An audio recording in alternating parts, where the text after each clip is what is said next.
네, 안녕하세요. 머니다큐입니다. 자, 어제 새벽에 제가 설레발을 쳐서 그런지 오늘 시장이 급등을 해버렸죠. 물론 장 초반보다는 조금 밀렸긴 했으나 또 장막판에 조금 올라와 줬고, 좀 특이한 점은 정말 오랜만에 외국인이 거의 3천억에 가까운 매수세가 들어왔다는 점. 이게 가장 크게 주목할 만한 점인 걸로 판단이 되나, 선물 시장에서 우리 이 투신들이 엄청나게 또 매수가 들어왔다가 또 장막판에 어? 뭐죠? 어? 제가 영상 찍기 직전까지 요거였거든요. 근데 영상을 찍는 중에 갑자기 1,500억을 또 매도를 했네. 어쨌든 투신이 이 선물 시장에 좀 강하게 매수가 들어오면 그 다음날 좀 지수가 안 좋은 흐름을 보일 때가 굉장히 많았어요. 그래서 저는 투신이 3천억 가까이 이제 매수가 들어왔길래 아, 내일 시장이 좀 꼬꾸라지겠구나. 이렇게 판단을 했는데 투신이 정신을 차렸나 봐요. 근데 그 투신 물량을 금융투자 쪽에서 좀 받아먹은 모습을 보이고 있습니다. 어쨌든 이제 그 머니다큐 같은 경우는 이제 마이너스 20%를 돌파했습니다. 예, 설레발을 치면 안 된다라는 아주 큰 교훈을 주는 날로 판단을 하고 앞으로는 깝치지 않는 걸로 하겠습니다. 자, 어쨌든 나스닥 같은 경우는 뭐 이게 사실상 급락이라고 하기보다는 그날 오른 거를 그냥 내렸다라고 봐주면 되는데 어쨌든 뭐 그게 다 회복은 되지 않고 한 절반 정도 딱 고점 저점 대비해서 한 절반 정도 지금 복귀를 한 상황인데 과연 이렇게 흘러내렸던 거를 어떻게 다시 막을 수가 있었나 라는 포인트를 주제로 오늘 이야기를 해보도록 하겠습니다. 자, 일단은 딱 어제죠. 어제 FOMC 그 연설이 나왔는데 그 미국에 대한 입장이라기보다는 이 연준 이사 중에 한 명인 라엘 브레이너드라는 분의 연설이 시장에 좀 영향을 주지 않았나라는 관점에서 이야기를 풀어드리는 거니까 그 연준이 무조건 이렇게 하겠다 이런 느낌은 아니에요. 그녀의 주장이 그렇다라는 거.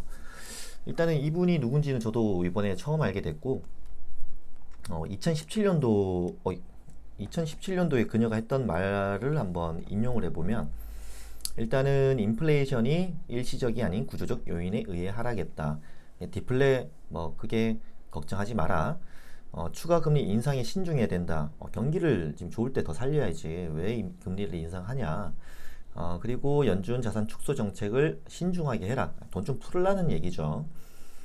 그래서 물가만 주시를 해서 돈을 푼다는 거는 뭐 큰 문제가 되지 않으니 지금처럼 좀 이렇게 양적 완화도 좀 하고 뭐 이런 스탠스의 인물입니다.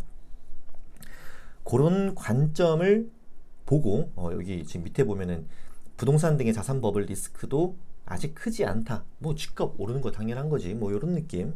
그리고 그게 크게 비싸지 않다라는 의견을 제시한 그냥 그런 느낌의 인물이라고 보고 그녀가 연설했던 내용을 한번 쭉 정리를 해보도록 하겠습니다. 왜냐하면 이 연설이 있고 나서 좀 증시가 어느 정도 반등을 했기 때문에 저는 이 연설이 조금 영향을 미치지 않았나라고 판단을 하고 왜냐하면 급락했다가 급등했던 것도 뭐 연준 쪽에서 돈 이빠이 뿌려버릴게 라는 그 멘트로 급등을 했으니까 이런 그 미국에서는 어떤 정책을 앞으로 펴 나갈 건지에 대한 느낌을 우리가 예의주시하는 거는 굉장히 중요하다. 그래서 이렇게 한번 정리를 해보았습니다. 일단 시작은 미래는 좀 불투명해. 그래서 우리는 돈을 좀 더 뿌릴 의사가 있다. 봐봐, 돈을 뿌리니까 고용이랑 경제가 반등했잖아. 근데 코로나가 아직 심해. 또 한번 급락할 것 같기도 해. 고용 아주 좋아. 근데 글로벌 금융 위기와 비교했을 때 고용이 아주 강하게 반등을 했다. 근데 고용이 좋았던 거는 임시직들의 비율이 굉장히 높다라는 점. 그래서 말이 왔다 갔다 하죠 계속. 어쨌든 전체적으로 안 좋다. 그래서 돈을 더 풀어야 된다라는 아주 그런 느낌이고요. 자, 두 번째 장 넘어가겠습니다. 그래도 불안한 고용시장. 근데 이거는 우리가 돈을 퍼부었기 때문에 가능한 일이라는 거를 인정을 하는 거죠. 그럼에도 불구하고 흑인들은 더 힘들어졌다. 재고용을 하더라도 흑인들보다는 백인들 위주로 뭐 뽑았겠죠. 돈을 막 풀어도 인플레 문제 없네. 인플레가 내려갔으니까. 근데 어쩌라는 거지? 어떻게 해야 될까? 고민을 하는 거죠. 그래, 돈을 푸니까 이제 소비자들이 지출도 좀 늘어나고 경제가 살아나고 있잖아. 더 풀자. 계속해서 돈을 더 풀어야 된다는 느낌을 계속 주고 있습니다.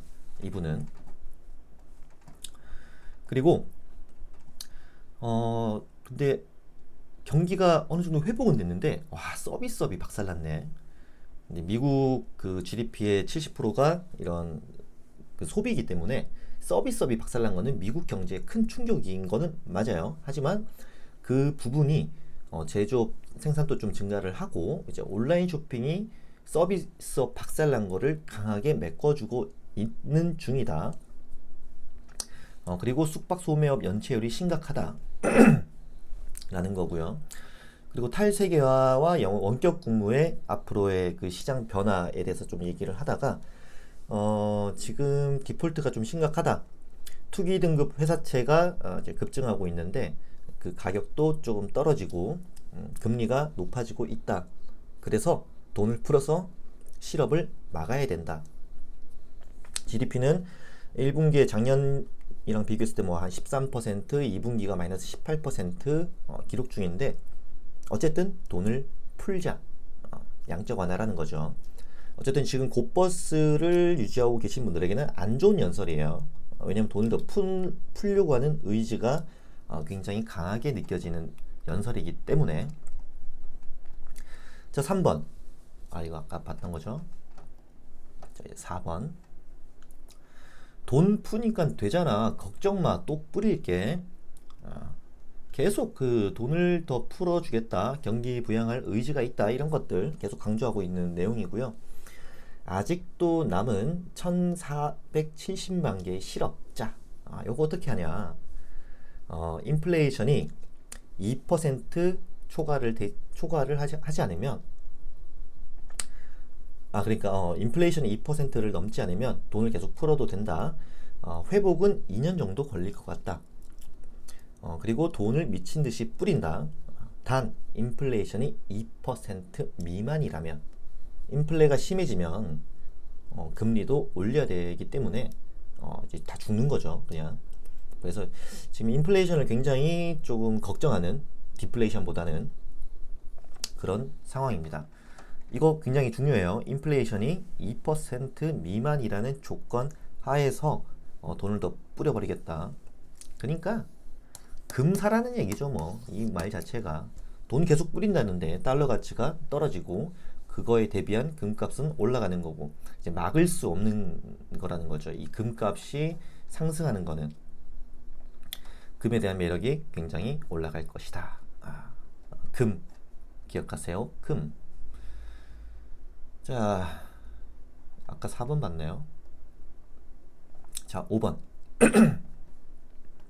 돈 풀기를 멈추면 지금까지의 성과가 말짱 도루묵이 된다. 그러니까 걱정 마. 내가 있잖아. 라는 얘기죠.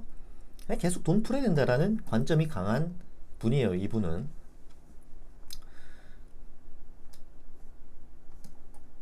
그렇습니다. 어쨌든 이분이 돈을 더 풀어야 된다라는 강한 의지와 함께 이렇게 마구마구 내려가던 이 증시를 요만큼 회복시켰다. 근데 요만큼이라는 거죠. 그러니까 이 연설이 어느 정도의 시장 충격은 살짝은 막아줬으나 굉장히 강력한 건 아니다라는 점. 이 점을 조금 제가 좀 주장을 해드리고 싶은 거죠. 왜냐면 이렇게 돈을 막 풀겠다라고 하면 사실상 증시가 막 급등을 해야 되는데 급등까지는 아니고 급락을 막았다라는 정도에서 시장을 바라보면 될 것 같습니다. 여기에서 추가 이제 오건영 팀장님의 에세이 한번 보겠습니다. 제가 굉장히 존경하시는 분이고요. 가을쯤에 한번 미팅을 할 예정이니까 이분이랑 같이 만나서 영상도 한번 준비해 보도록 하겠습니다. 자, 일단 그 오건영 팀장님이 하는 얘기는 일단 레포 시장의 관점에서 얘기를 하더라고요. 원래 레포 금리가 0.1%였는데 이게 이제 0.2%까지 올라갔다는 거죠. 근데 이제 미국 국채 금리가 거의 0%대니까 0.1%에서 0.2%가 뭐가 그렇게 큰데 라고 볼 수도 있지만 이 돈을 빌려서 국채를 사면 손해를 본다는 거예요. 그래서 이 투기를 조장했던 이 레포 시장의 자금이 사실상 이제 없어진다는 거죠. 그러니까 연준의 입장은 지금 시장이 과열돼 있다. 물론 주식시장을 바라봤을 때. 그래서 이걸 좀 막으려는 모습을 보이고 있다. 아까 그 여자분은 돈을 더 풀어야 된다라고 얘기하지만 전반적으로 지금은 경제 상황 대비 과열됐다. 이거를 좀 막고 싶은 의지가 있다는 거죠. 레포 금리를 올렸다는 거는. 레포 금리가 그 단기 하루짜리 뭐 이렇게 돈 빌려서 쓰는 이런 거예요. 근데 하루짜리지만 그걸 계속 연장을 하기 때문에 사실상 뭐 장기로 쓰는 거죠. 그래서 연준이 이제 이런 레포 금리도 좀 잡고 그 지출 그 돈도 대차대조표도 계속 줄어들고 있죠. 4주 연속 뭐 이런 것들은 연준이 지금 시장이 과열되는 거를 좀 막으려고 하는 모습이 보인다라는 거. 이거에 대한 내용을 좀 길게 얘기를 하신 거고요. 그리고 그렇죠. 테슬라도 장중에 굉장히 큰 폭으로 뭐 거의 18%인가요? 뭐 나는 코스닥 그 테마주인 줄 알았어요. 근데 어쨌든 그렇게 급등을 하다가도 좀 이렇게 조정을 받는 모습.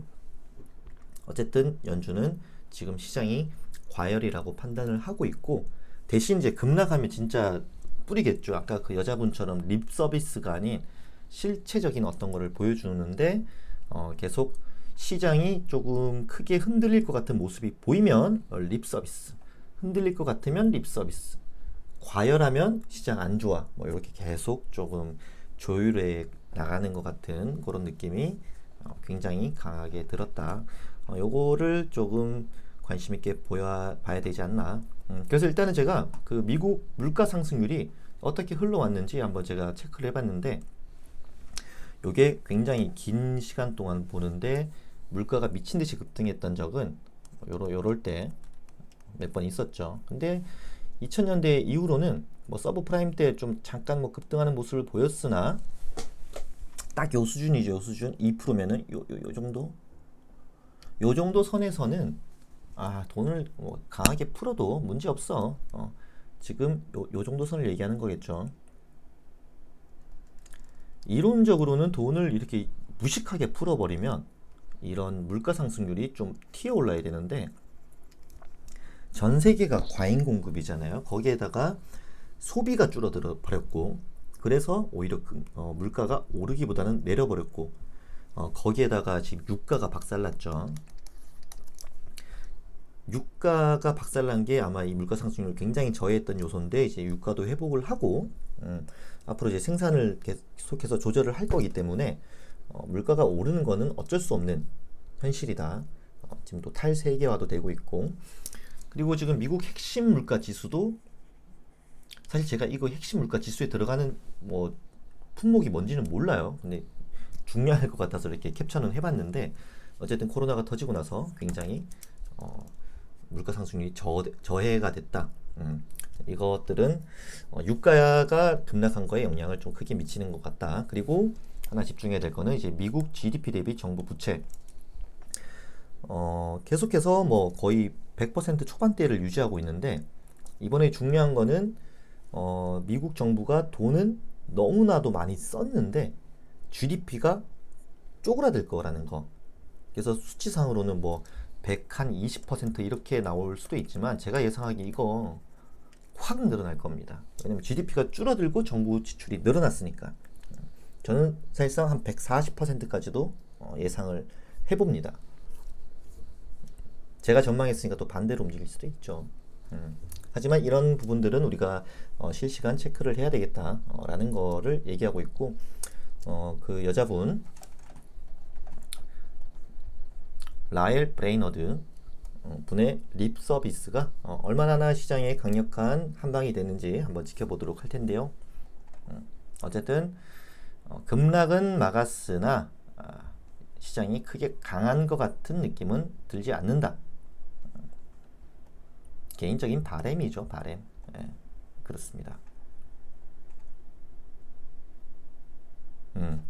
뭐 저와는 반대되는 생각을 하시는 분들이 있을 수도 있으니까요. 뭐 댓글로 네가 그거는 잘못 판단한 거다. 뭐 이렇게 얘기해 주셔도 좋으니까요.